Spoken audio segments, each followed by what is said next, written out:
I hope I can play it in a stadium or at least an arena at some point. That'll be my goal. Shoot for the stars and land on the moon. That's kind of my vibe.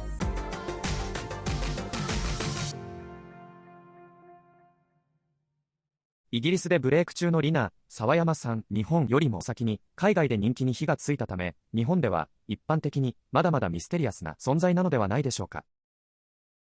皆さんごきげんよう、ゆるイングリッシュクラスのハイドレンジアです。今回は世界のミュージックシーンで人気知名度急上昇中の歌姫、リナ・サワヤマさんです。今回は彼女と共に楽しく学んでいきましょう。ロンドンを拠点に活動する彼女、日本語は話せるのか、国籍や生い立ち、歌手になるきっかけは何だったのかなど、いろいろと気になりますね。今回のインタビュー動画では、そのすべてを話してくれています。それではまずクリップをご覧ください。When you're creating some of these tracks that feel and sound big, are you thinking stadium shows?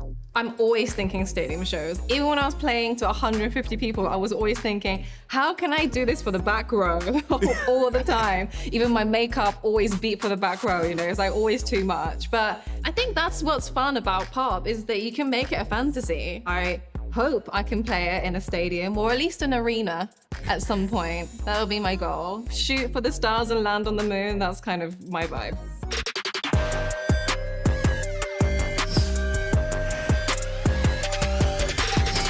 When did you know that music was something that you'd be interested in, whether as a consumer or a creator? I think my earliest musical memory is me singing a song by a Japanese artist called Utada Hikaru, and I was singing her song Automatic in front of the TV, and I was performing the song in front of my parents, and I still really remember the living room. I remember their faces going, huh, I guess this is what she wants to do.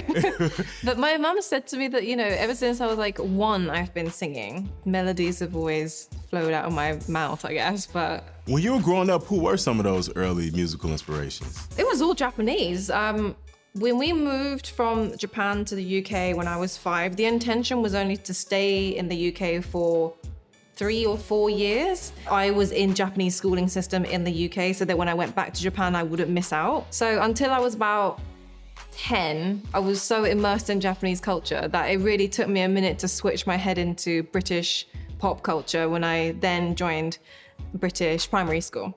What were some of those early challenges? Because like you said, I mean, you're in the UK, but you're still living a Japanese experience. How did you acclimate? I mean, I think kids can really, you know, fit in anywhere. It's quite amazing, but the language barrier I definitely do remember. I didn't really know how to ask for basic things, but what I do remember is that as soon as I tapped into British music, I knew that music is what got me through the door and made me friends. So I would just form little bands and little girl bands wherever I went, basically. This is the immigrant child experience. You would be one culture at school and then you come back to this completely different culture. I remembered those years pretty fondly. I would say there were some people who were mean about the fact that I couldn't speak English. At the time, I was just really enjoying using music to connect. Was there a moment that you can remember when you knew for sure, I want to do this for the rest of my life? That moment came way later, I would say, when I was probably about 26. And that was when I was like, right, here we go, let's give this a go properly. I wasn't connected, like I didn't have any connection through my parents or anything like that, so that it took me a long time to find my way into the industry. I used to put songs up on SoundCloud and work 3 jobs so that I can put all that money into music videos or like, you know, hiring PR or like, you know, like publicist retainers, and I used to like do all of that myself. When you're starting out a creative career like music or any art, you gotta do a lot of to get to where you wanna be. Work several different normal jobs before doing this very not normal job. You went to Cambridge, studied poli-sci, and I imagine the plan wasn't to get this political science degree and then go into music. I imagine it happened a little more organically than that. But can you talk about early on, what was the plan when you were in the undergrad? My high school was like a Christian school, but it accepted people from different faiths and backgrounds, and they really focused on like drama, dance, and music to like bring people together. So I was always singing, and our school was attached to a church, so I used to use the church as my stage. and I was in like a sixth form Motown band.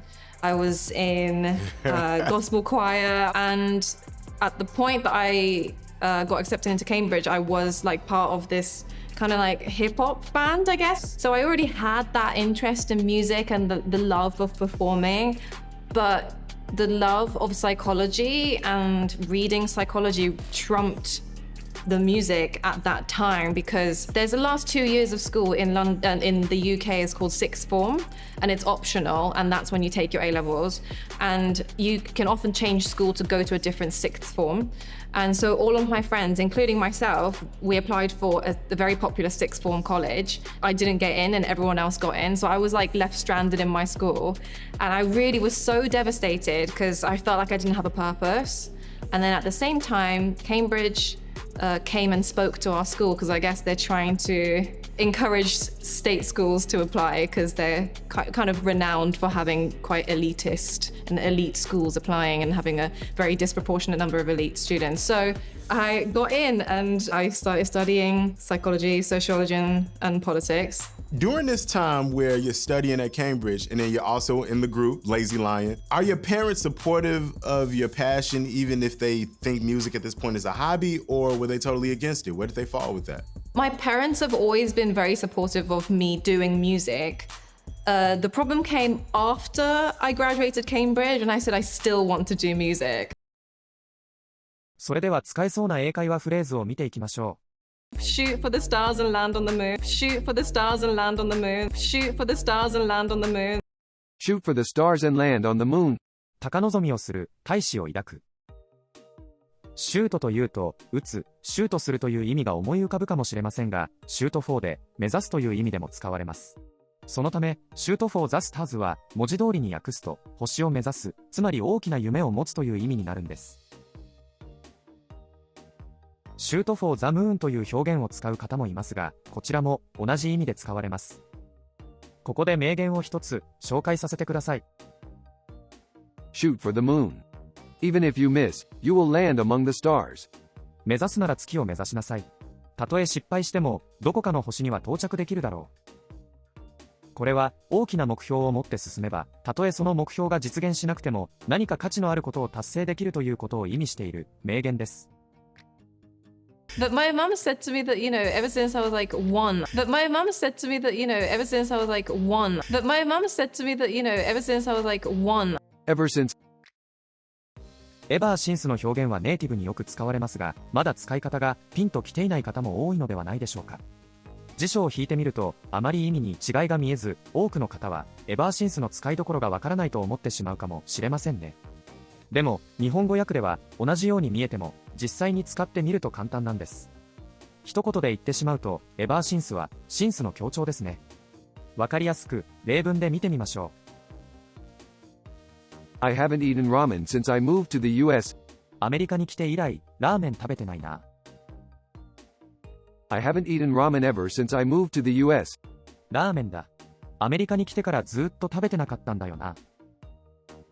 この2つの文章はどちらも問題ありませんが、エバーシンスを使った方が、目の前に出されたラーメンに対して感動が感じられます。このあたりのニュアンスの違いは、結構微妙なラインかもしれません。ラーメンくらいではあまり、エバーシンスは使わないかもしれませんから、いくつかの例文を紹介したいと思います。She has been very happy ever since her marriage. 結婚して以来ずっと彼女は幸せです。We've been friends ever since. それ以来ずっと友達です。リナさんのインタビュー動画はいかがでしたか？とても知的で美しく、綺麗なイギリス英語まで話せて本当にパーフェクトな女性だなと思いました。ポジティブな方で、海外移住経験についても明るくお話しされていましたが、やはり苦労も多かったのではないかなと思います。